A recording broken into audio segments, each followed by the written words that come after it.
বিসিবির দুর্নীতি দমন ইউনিটকে প্রশিক্ষণ দিতে ১ বছরের চুক্তিতে দেশের ক্রিকেটের সঙ্গে যুক্ত হয়েছেন আইসিসির দুর্নীতি দমন সংস্থার সাবেক প্রধান অ্যালেক্স মার্শাল। প্রথম দিনে তিনি তার কর্মপরিকল্পনার একটি প্রেজেন্টেশন ক্রিকেট বোর্ডের সামনে উপস্থাপন করেছেন, যেখানে বোর্ড পরিচালক ছাড়াও উপস্থিত ছিলেন ওয়ানডে, টি-20 ও টেস্ট দলের ক্রিকেটাররা। বিগত বিপিএলে ওঠা দুর্নীতির নানান অভিযোগ তদন্তে গঠিত কমিটিতে সহায়তা করবেন তিনি। এই কমিটির প্রতিবেদন আগামী সপ্তাহে পাওয়া যাবে বলে জানান বোর্ড সভাপতি আমিনুল ইসলাম বুলবুল।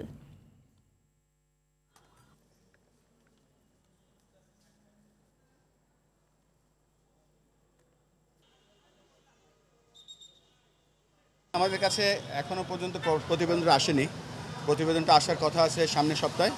আসার পরে আমরা সিদ্ধান্ত নেব। আর I am 100% aligned with sir Alex Marshall that we have to protect this game. আমাদের ছেলেরা মেয়েরা যারা ক্রিকেট খেলে সেই জন্য সেটা আমাদের প্রধান লক্ষ্য। এবং এখানে আমরা, আপনারা জানেন, আমাদের চার্টার আছে, সেখানে ক্রিকেট ইন্টিগ্রেটেড এডুকেশন রেখেছি। সারা দেশের যত ক্রিকেটার খেলবে, যত ক্রিকেটের যারা অফিসিয়ালস আছে সবাইকে আমরা এডুকেশনটাও সাথে সাথে দেব। সারা দুনিয়াতে ফ্র্যাঞ্চাইজি ক্রিকেটে দুর্নীতি একটি বড় সমস্যা হয়ে দাঁড়িয়েছে। বাংলাদেশে আমি আমার কাজের ধরন সম্পর্কে বোর্ডকে জানিয়েছি। ক্রিকেটারদের দুর্নীতি রোধের শিক্ষা দেয়া, তাদের উদ্ভূত পরিস্থিতি থেকে দূরে রাখার কৌশল সম্পর্কে ধারণা দেব। কেউ তার ব্যত্যয় করলে কঠোর হওয়ার বিকল্প নেই।